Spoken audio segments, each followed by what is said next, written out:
দেখুন, বর্তমানে সিরিয়ার পরিস্থিতি খুবই ভয়াবহ। চারিদিকে শুধু ধ্বংস আর আতঙ্ক। এই পুরো ঘটনার মধ্যে হঠাৎ করেই ইরানের সর্বোচ্চ নেতা আয়াতুল্লাহ আলী খামিনি একটি গোপন জায়গা থেকে প্রকাশ্যে আসেন এবং সেখান থেকে একটি গুরুত্বপূর্ণ বার্তা দেন। তিনি বলেন, আমাদের সেনাবাহিনী যেন পুরোপুরি প্রস্তুত থাকে। আজ তিনি যেসব বিষয় বলেছে তার মধ্যে কয়েকটি দিক খুব গুরুত্বপূর্ণ, যেগুলো থেকে বোঝা যায় পরিস্থিতি কতটা খারাপ। তিনি বলছেন, এখন সিরিয়ার পরে পরবর্তী টার্গেট হবে ইরান, যদিও প্রকৃতপক্ষে প্রথম থেকেই ইরান টার্গেট ছিল। তিনি আরও বলেন, আগে একটা অদৃশ্য নিয়ম ছিল, কেউ আমেরিকার উপরে হামলা করতে পারবে না, কিন্তু এখন সেই নিয়ম ভেঙে গেছে। আমরা কাতারে তাদের সামরিক ঘাঁটিতে আঘাত এনেছি। যদিও মিডিয়া এই খবরগুলো সেন্সর করে রাখছে, তবুও যদি সেন্সরশিপ তুলে নেওয়া যায় তাহলে সবাই দেখতে পারবে কাতারে আমরা কিভাবে তাদের ঘাঁটিগুলো ধ্বংস করেছি। আমরা এমন ধ্বংস চালিয়েছি যে তারা কল্পনাও করতে পারেনি। তিনি আরও বলছেন, তারা আবার হামলা করবে, তাই আমাদের পুরোপুরি প্রস্তুত থাকতে হবে। এবার তাদের এমন জবাব দিতে হবে যা তাদের জন্য মারাত্মক ধ্বংস ডেকে আনবে। কিন্তু এই মুহূর্তে সিরিয়ায় যেসব ঘটনা ঘটছে সেগুলো আসলে এখনই হওয়ার কথা ছিল না। আসল পরিকল্পনা ছিল আগে ইরানের ভিতরে শাসন ব্যবস্থার পরিবর্তনের একটি অপারেশন চালানো হবে, ইরানকে ধ্বংস করা হবে, তারপর সিরিয়ার দিকে আসা হবে। তখন সিরিয়া আমাদের সামনে মাথা নত করবে। কিন্তু এখন পুরো পরিকল্পনাটাই উল্টে গেছে। আয়াতুল্লাহ খামেনি বলছেন, ইসরায়েলের পুরো পরিকল্পনা ভেস্তে গেছে। তারা যেটা চেয়েছিল, ইরানে গিয়ে নেতৃত্বকে হত্যা করবে, শাসন ব্যবস্থা উল্টে দেবে, সেই পরিকল্পনা পুরোপুরি ব্যর্থ হয়েছে।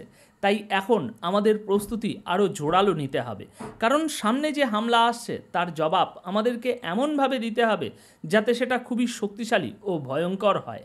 আয়াতুল্লাহ খামেনি বলছেন, আমরা ইসরায়েলকে এতটাই ধ্বংস করেছিলাম যে তারা আমেরিকার পায়ে পড়ে সাহায্য চাইছিল যেন যুদ্ধবিরতি করিয়ে দেয়। ইসরায়েল পুরোপুরি চাপে পড়ে গেছে। তাই এখন আমাদের প্রতিক্রিয়া আগের চাইতে আরও বেশি ভয়ঙ্কর হতে হবে। এজন্য তিনি বলছেন, সেনাবাহিনী, নৌবাহিনী, দেশের প্রতিটি বাহিনী ও পুরো দেশ যেন সর্বোচ্চ সতর্ক অবস্থায় থাকে, কারণ সামনে বড় এক যুদ্ধ আসছে, তার জন্য সম্পূর্ণ প্রস্তুত থাকতে হবে। দর্শক, দুটি বিষয় এখন একেবারে পরিষ্কার হয়ে গেছে। প্রথমত, ইসরায়েল এবার সত্যি বড় আক্রমণের প্রস্তুতি নিচ্ছে। দ্বিতীয়ত, আয়াতুল্লাহ আলী খামেনির এটি দ্বিতীয় প্রকাশ্যে আসা। যুদ্ধ শেষ হওয়ার পর বা কিছুটা যুদ্ধ বিরতির পর থেকে এটা দ্বিতীয়বার। এদিকে আজ রাশিয়া একটি অদ্ভুত এবং গুরুত্বপূর্ণ বার্তা দিয়েছে।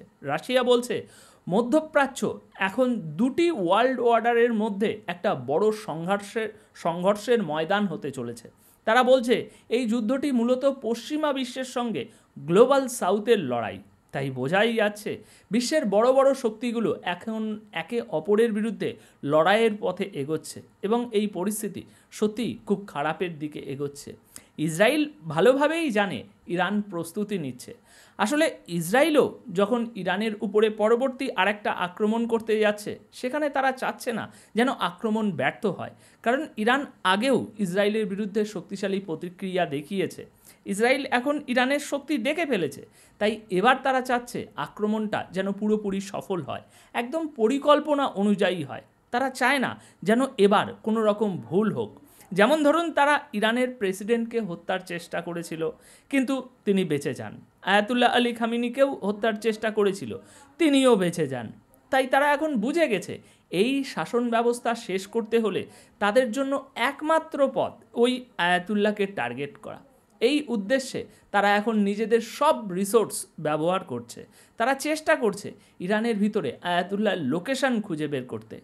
আর যদি ইসরায়েল এই যুদ্ধ শুরু করে, তাহলে এটা আর ওই 10 বা 15 দিনের যুদ্ধ হবে না। এই যুদ্ধের পর কেউ একজন থাকবে, হয় ইসরায়েল থাকবে, নয় ইরান। এবারের যুদ্ধ আর চলতে থাকা ধাপে ধাপে সংঘর্ষ হবে না, এবার হবে চূড়ান্ত পুরো মাত্রার যুদ্ধ। তো দর্শক, এ বিষয়ে আপনাদের যদি কোনো মন্তব্য থাকে কমেন্ট বক্সে অবশ্যই জানিয়ে যাবেন। ধন্যবাদ আপনাদের সকলকে।